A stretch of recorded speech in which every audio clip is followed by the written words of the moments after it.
Here is the Crescendo Music Education Podcast, episode 101.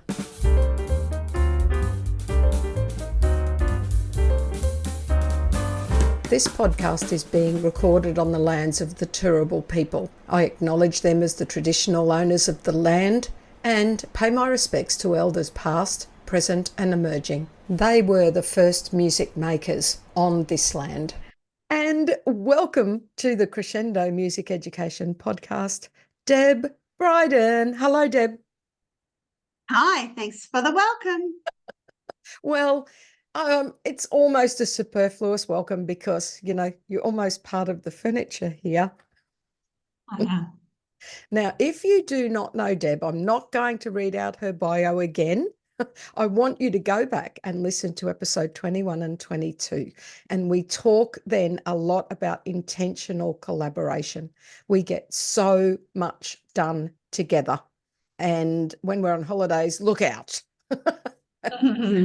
Because 1 + 1 does equal a lot more than 2. So go back, have a listen to episode 21 and 22 if you haven't. Also, episode 72, where we talk about one of our major projects, Together Sing, with hundreds of thousands of singers,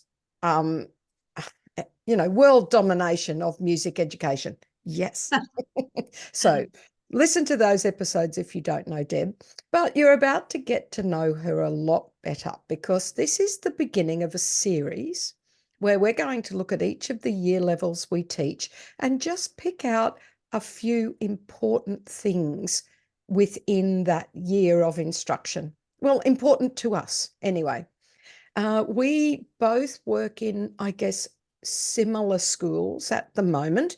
And before then, although Deb's school was in a lower socioeconomic area, we still had so much in common philosophically and pedagogically. And our aims were so similar that having someone to work with like that in such a similar situation, the work that we do together can be just so time-saving and empowering all at once.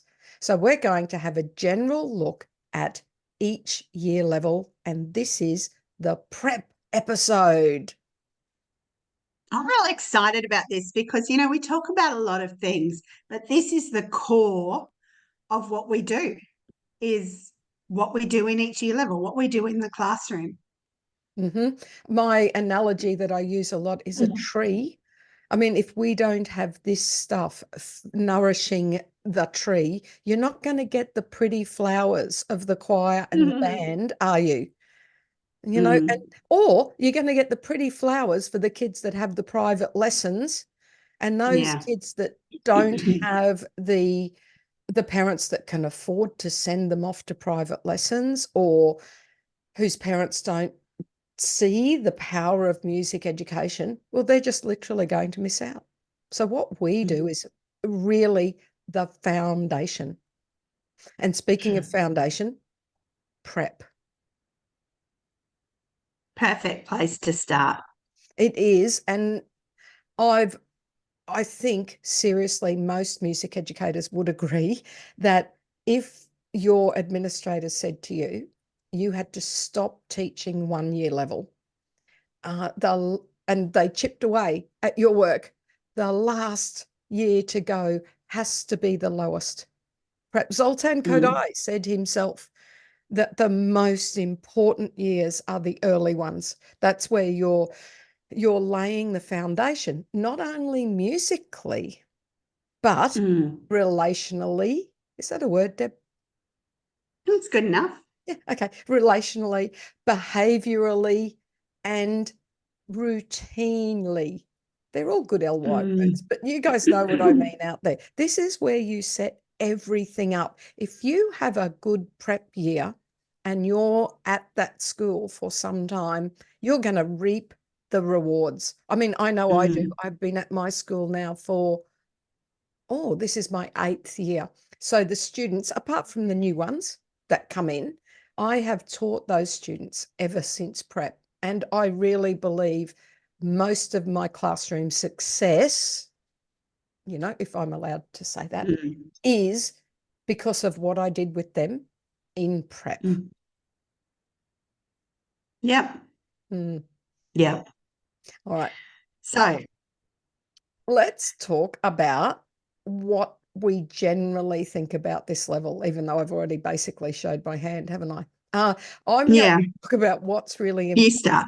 I'll start. I'll go. Then, Deb, over to you, and I'll stop talking because that's a bit of a feat. Stop Debbie O'Shea talking. Okay.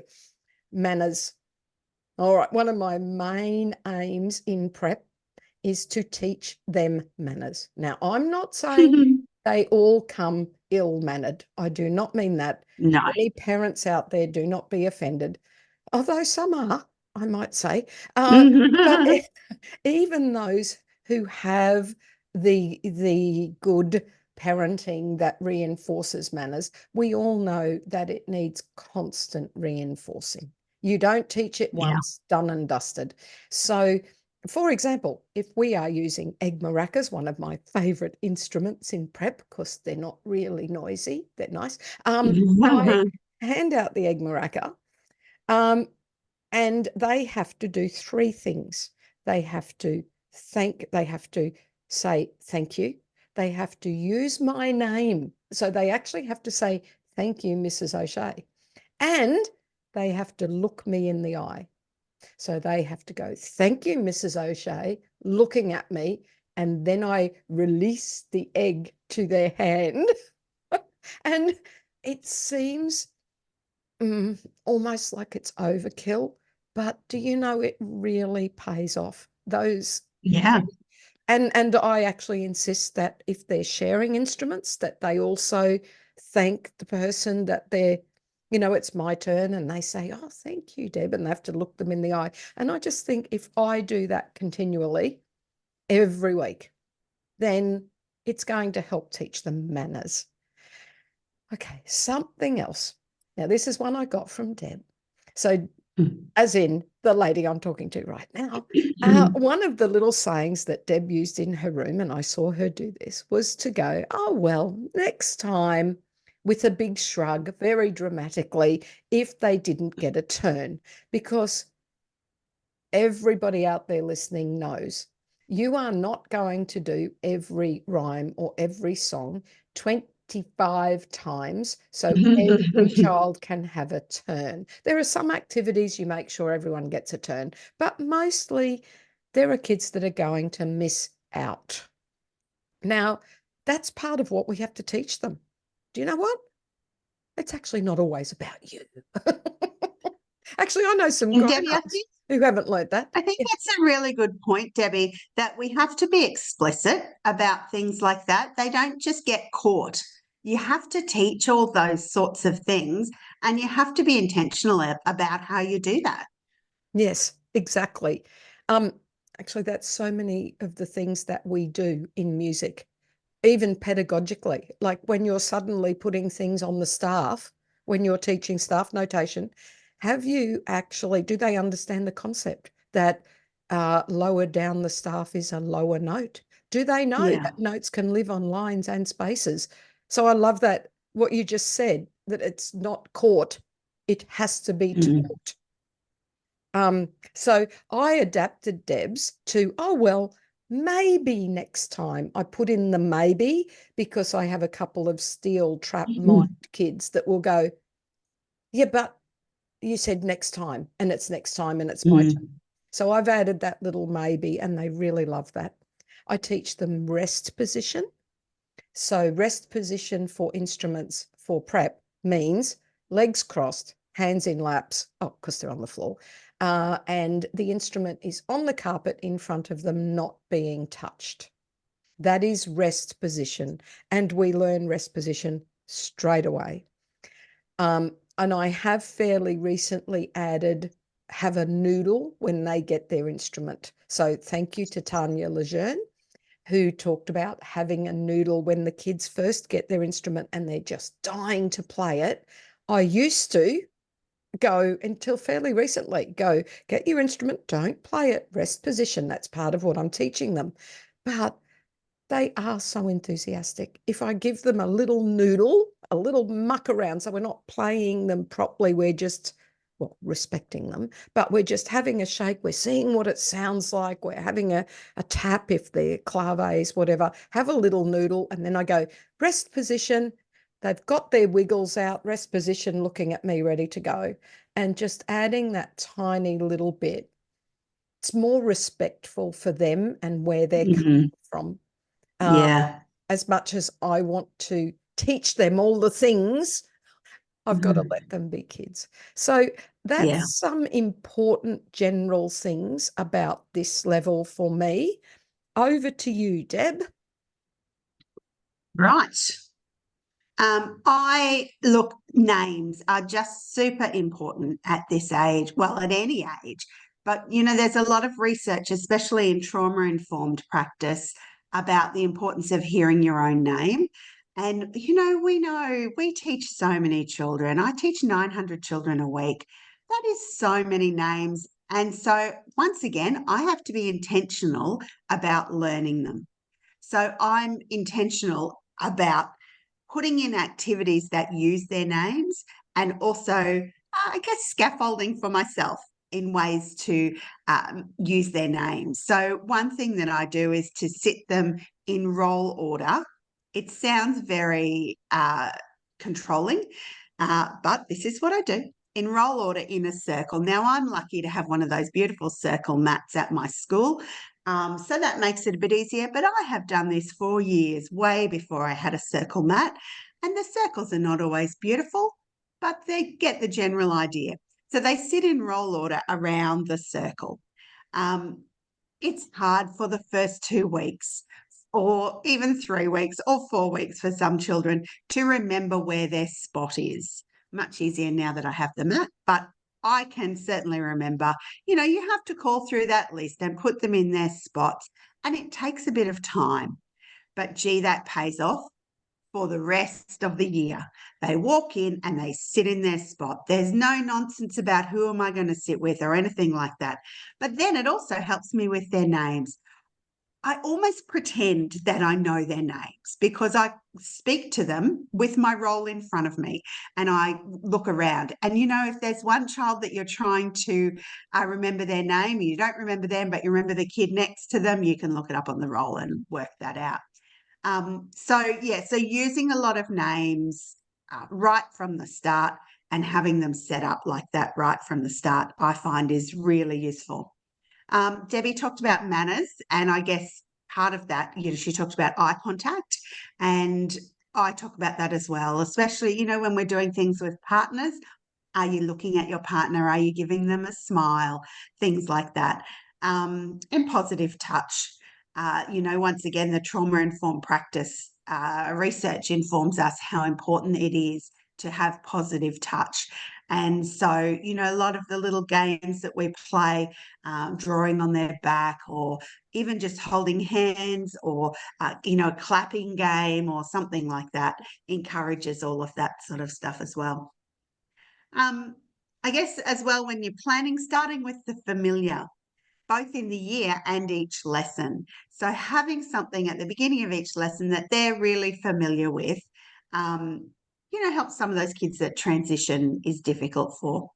Also at the very beginning of the year, when they know nothing, I tend to choose a couple of songs that I think are most likely that they will know. Yes. Deb, what's And the other thing that, a couple of examples of those? Like I have them one too. that I always do Humpty Dumpty in the first lesson, and I use my egg maracas, and we, actually acted out with a little egg maraca. And Dingle Dangle Scarecrow, a lot of them tend to know. And I also always do Here is the Beehive in the first lesson. Not necessarily they all know it, but they are all able to join in the action straight away. So it's an immediate join in. I like that. I usually stick in Twinkle Twinkle. Oh, yes, I do Twinkle as well. They're my 4 main ones at the beginning of the year, the first lesson. And then I also have a parent sheet that I send home. I do one every term, but I do one after the very first lesson. And it's just got pictures of those 4 songs on them and the word. I don't know if I put the words on because this is a smaller sheet, but just then some information for the parents about what we do in music, and this is the beginning of their exciting musical adventure with me, and a little bit of information about early childhood music research and things like that. It's only a half page on that first day, but I want to make that contact with the parents straight away. And we all know that prep parents are the most engaged with the school. And so I want to get involved in that right from the start. Deb, that is such a powerful advocacy tool. You're getting in there right away and you're saying, hello, welcome to the music room. Do you know Yeah. that not only are we singing and playing and having fun, we're doing Yeah. da da da da da da da, and I know Yeah, I'm that's right. right because here's the research. Yes. I think that's Yes. something, in fact, I'm going to do that next year. I do not do that, and I think that is powerful. There you go. It's been Oh, worth having this discussion just to do that, Deb. great. All right. Now, Always something to learn. oh, I have a little mantra. Okay. And I'm going to get on my soapbox for a minute. So, anyone out there listening, this is a message to you. Are you ready? Because I know it doesn't apply to Deb and me. Okay. If you think you know everything, now be honest. If you're listening and you think you know everything, I think you should seriously consider leaving the profession. So there we go. Tough love from Debbie, because you will never know everything. And honestly, I think that the worst teachers, and there's not many. I mean, in fact, I don't. Teachers I know, they're all wonderful, of course, but they are the teachers that are not willing to constantly learn. There you go. I mean, Yeah. hey, just my opinion, but okay.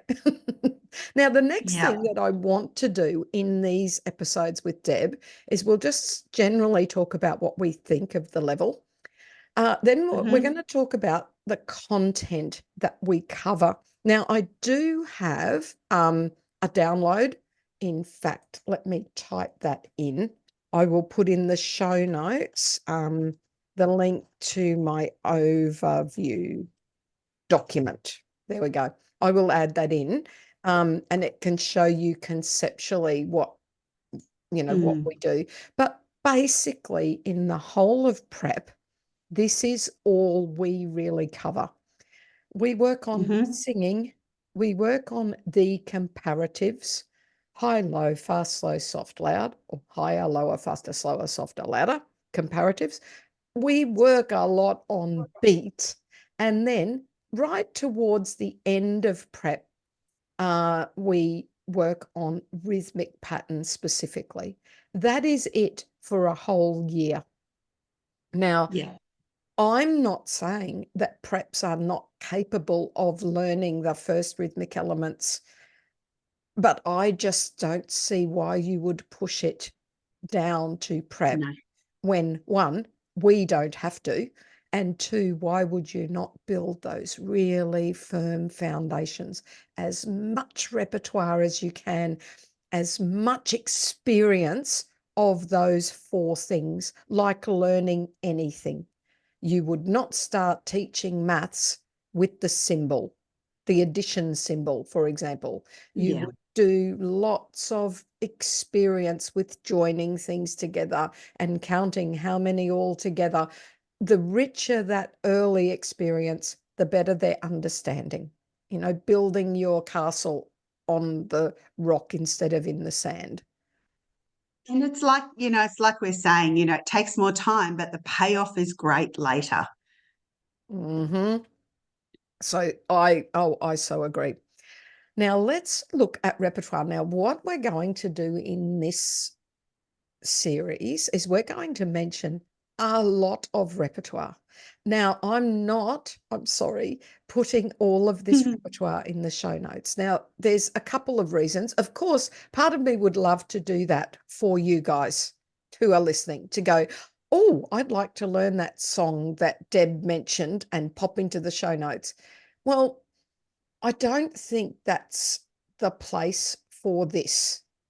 Um, for a start, we should really always go to a source, a reputable source. And I don't wish to do all of the research to make sure I'm giving you the most accurate version. But I also believe as professionals, we should have a repository of our own repertoire. So it's not really a cop-out, but we will mention a whole lot of repertoire, and we will tell you where some sources, but we're really putting it over to you to chase down anything that you think is fabulous. Is that fair to say, Deb? I think so. And then if you've done that and you're stuck, then contact us. Oh, of course. Of course. Thank you. All right. So there's a couple of sources that you might like to know about.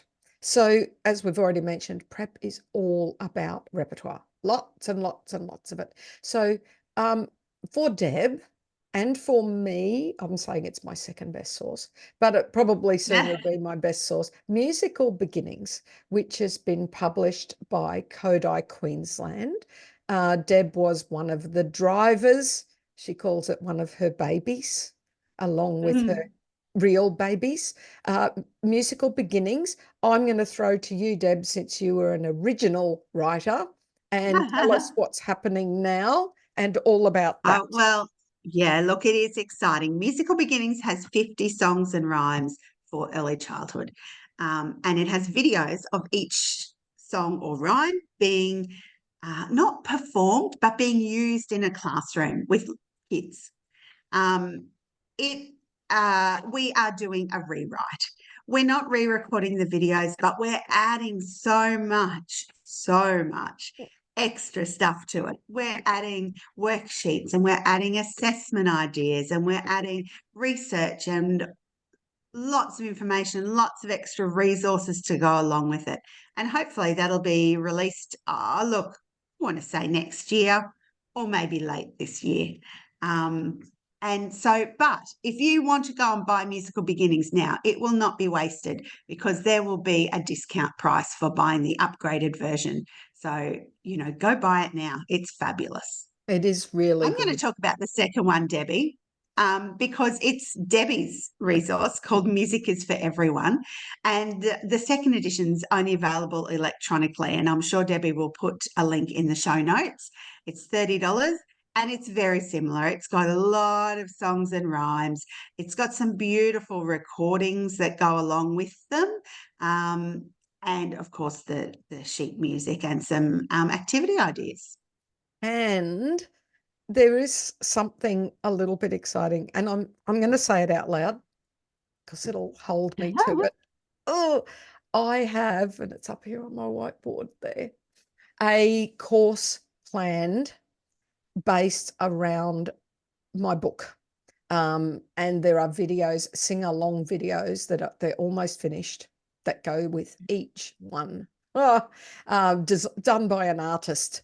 The book is actually illustrated by an artist, and the whole course, it's not only based on the repertoire and the activities, but it talks about things like moving with your students, group management, links to literacy and numeracy, just a lot of stuff. So it's going to be actually quite huge, and it's a little bit daunting, but I'm chipping away. So that's coming in the future. So if you do get the Crescendo newsletter, my Saturday G'day, you will know when the new Musical Beginnings is out, and you will certainly know when the course comes out. And the link to buy the book and the audio files will be in the show notes.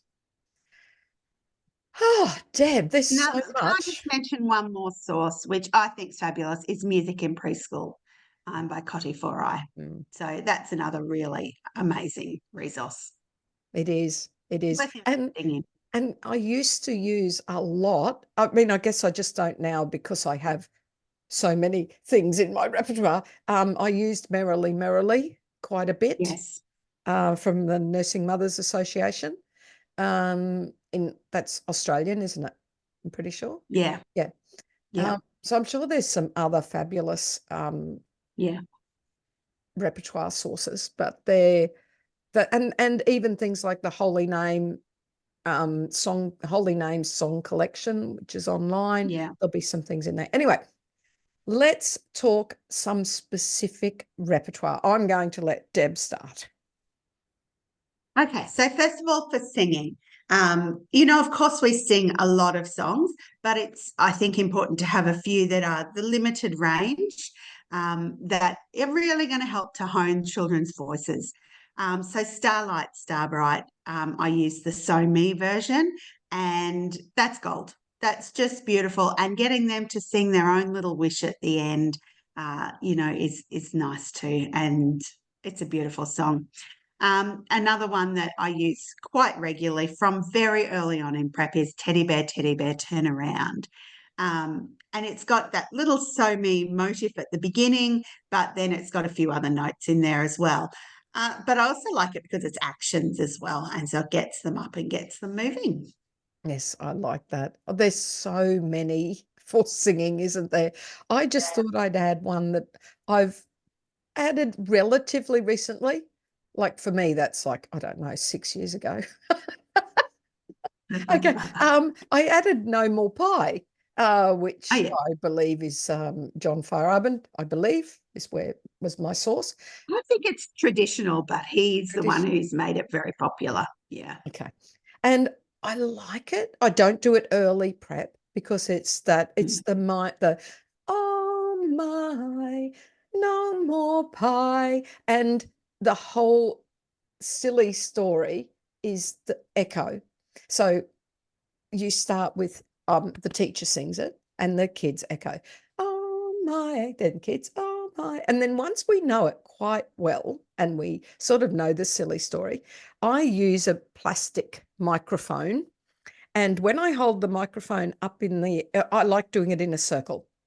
So once we've done it as a class, we go around and I hold the plastic microphone not too close, especially not since COVID, not too close. And so when I hold it to that child, they sing the echo by themselves. And I go around, they know their turn's coming up because I'm going in a circle.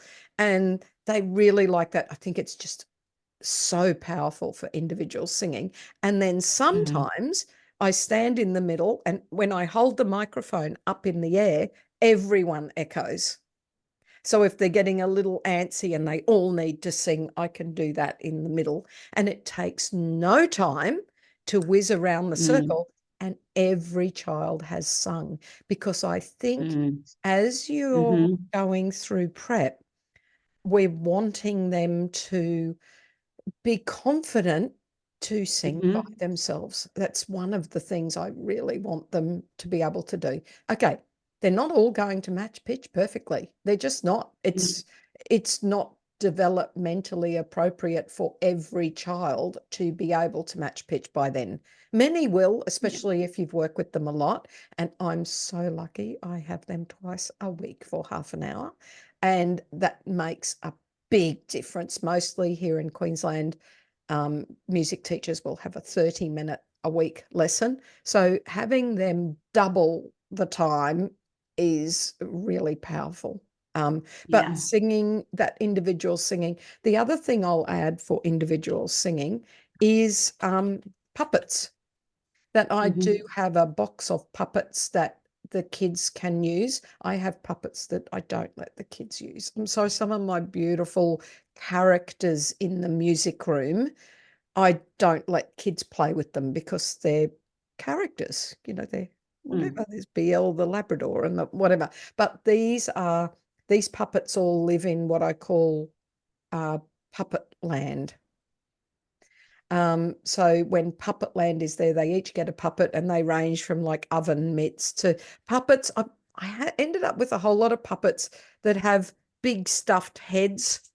Like I don't find Mm-hmm. puppets with um that don't have mouths. They're not terribly useful for me. I prefer puppets with Mm. mouths as teaching tools. So a lot Mm. of the cheap puppets with stuffed heads, you know what I mean? Yeah, they're in puppet land. But when a child has a puppet, we can do call and response rhymes or songs, and it's the child and the puppet singing, and the puppet will often sing willingly if the child won't, even though it's obviously still the child. So I just think puppets can be quite powerful for singing. All right, beat. Deb, again, almost everything. What's your favourites for beat?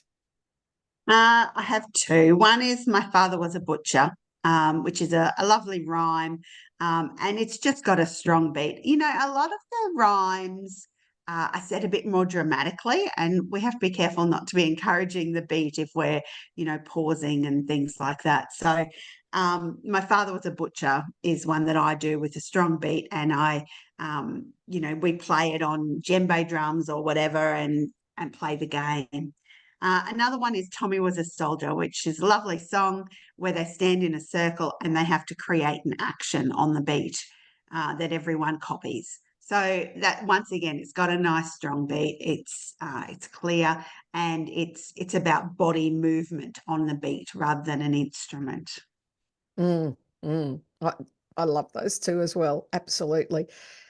Oh, there are so many for me. I'm only going to just add one more, and it's the rhyme 1, 2, 3, 4. And I often use that as a little assessment tool. You can use it for like a quick check-in formative type assessment, but it's also really good as a summative assessment task that is so clear. The 1, 2, 3, 4, Debbie at the kitchen door. And the fact it starts with 1, 2, 3, 4, which is one syllable words, which means they're crotchet, tars, which means it's so easy to find the beat because the beat and the rhythm are the same. They're actually counting in that. They're actually saying 1, 2. They're counting the hits. So it does all of those things. It sets them up for their best chance of success for keeping the beat. So I think that's, to me, the most powerful one if you're looking to see for an assessment task. But it's also fun. That, again, it's coming back to what you said about names. They love having their name in the rhyme. Oh, that's one from Musical Beginnings too. Yes, actually, all three of those are in Musical Beginnings. Rhythm, moving on to rhythm, which, as you said, we don't really do until the end of the year. But beginning by talking about the rhythm or the syllables of things like their names. In Queensland schools anyway, children in prep use the word syllable. So I think that's useful to us to use the word syllable. Sometimes if we talk about sounds on your, how many sounds in your name, which is certainly what I used to do, that can be confusing for them because they talk about sounds and they sound out each letter in the word. So it might be D, E, B for Deb rather than Deb, which is the syllable. So I think it's good to use that word, the syllable. And, we clap how many syllables in our name, and we do things like, put one paddle pop stick down if we've got one syllable, or go and stand in the one syllable hoop if you're a one syllable person. Find someone else who's got the same number of syllables as you. But then also of other objects as well, doing syllables of other objects. Yes, I like doing toys. We can go to the galaxy of toys, or some whatever you've got.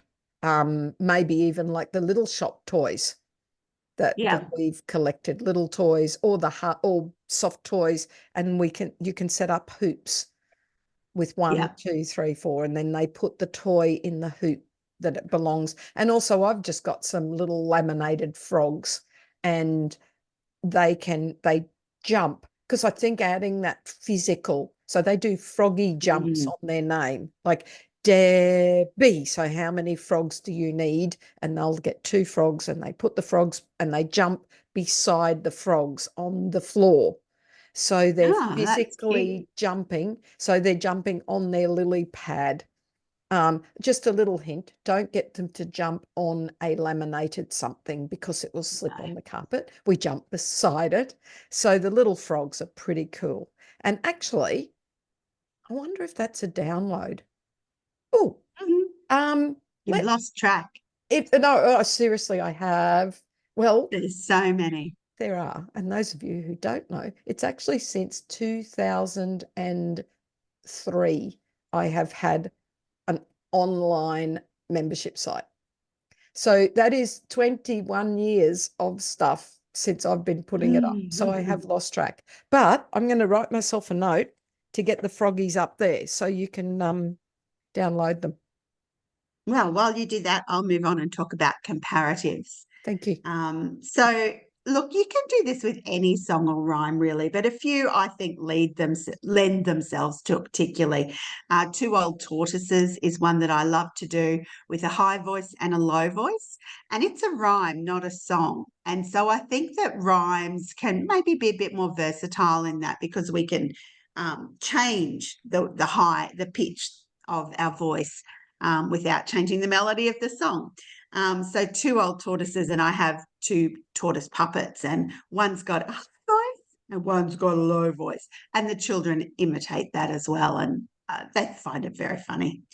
And I think high and low is something that's really important to talk about because they equate that often with loud and soft, and so we need to give lots of examples of high and low pitch rather than high and low volume.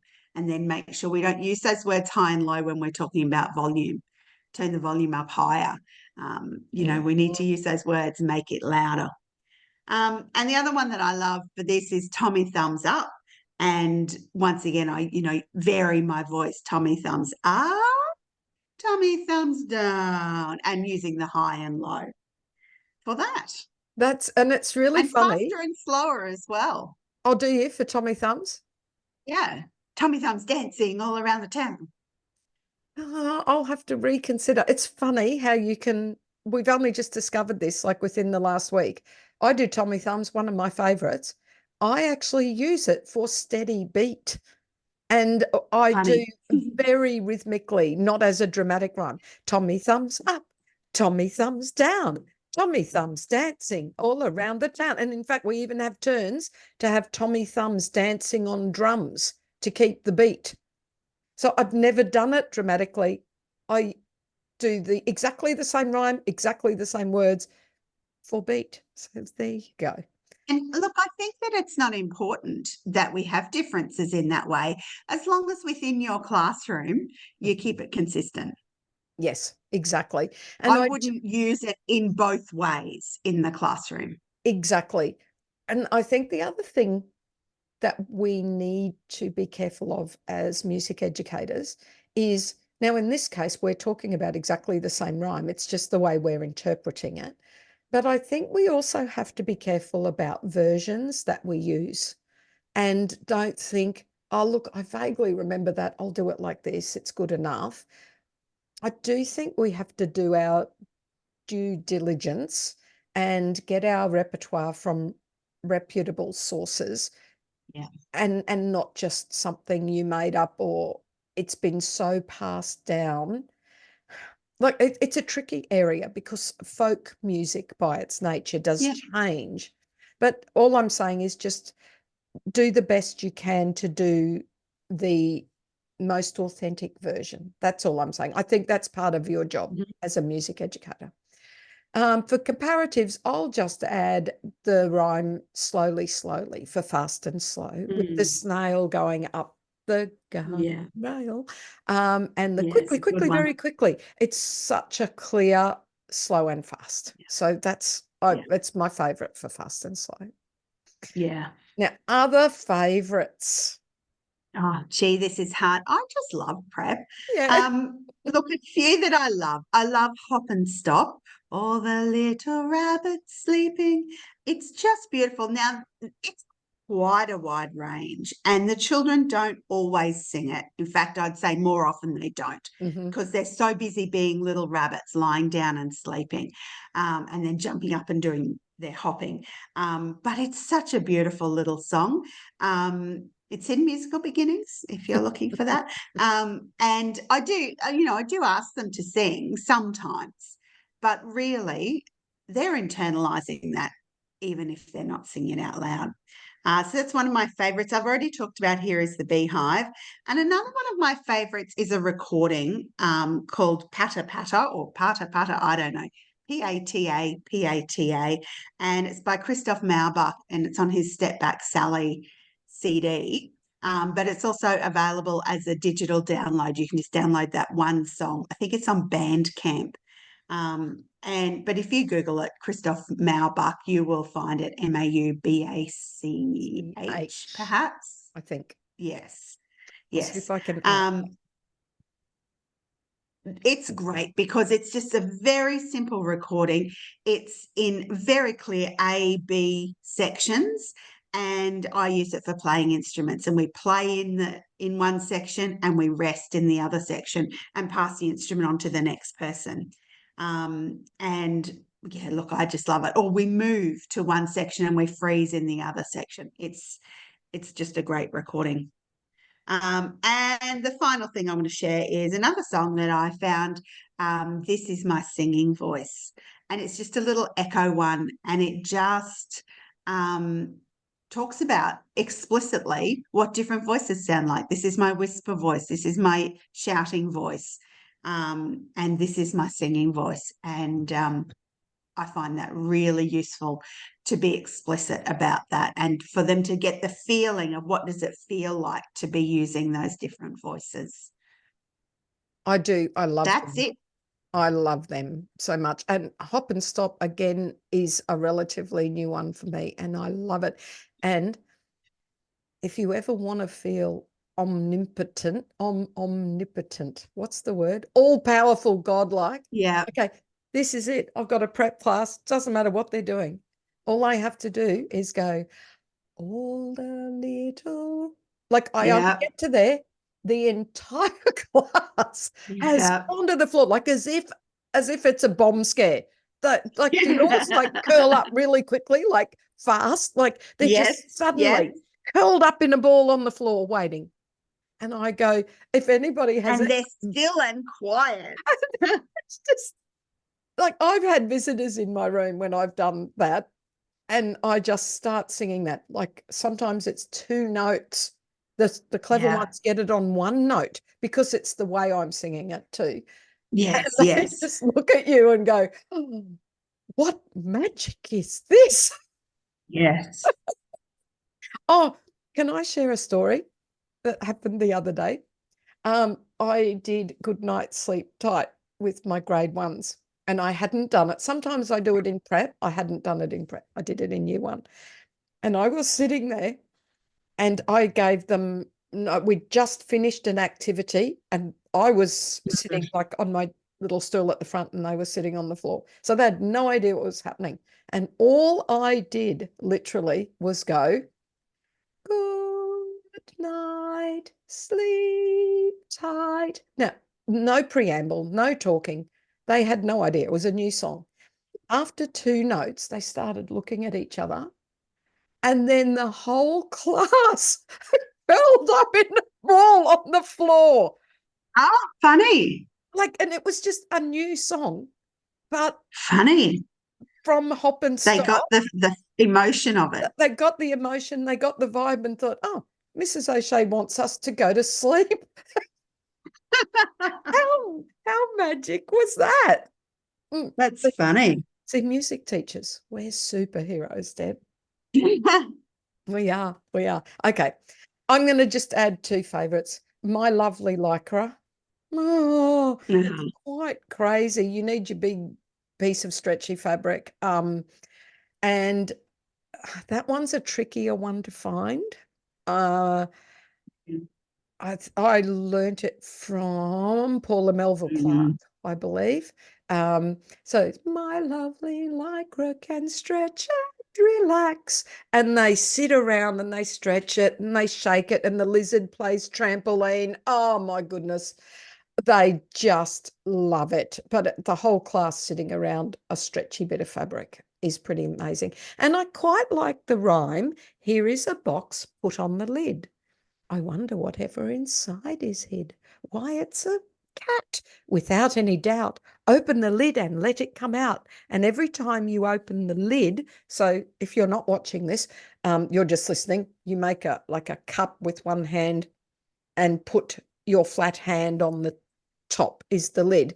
Now, I love this because you actually, well, for lots of reasons, but one of them is leading up to conducting, because they have to watch your hand and they copy, they've got their own box, but they can only open the lid and make the noise when your lid is open.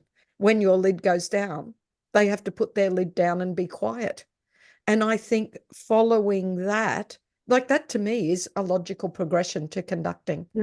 That's an illustration of the preparation that we do in prep for upper levels.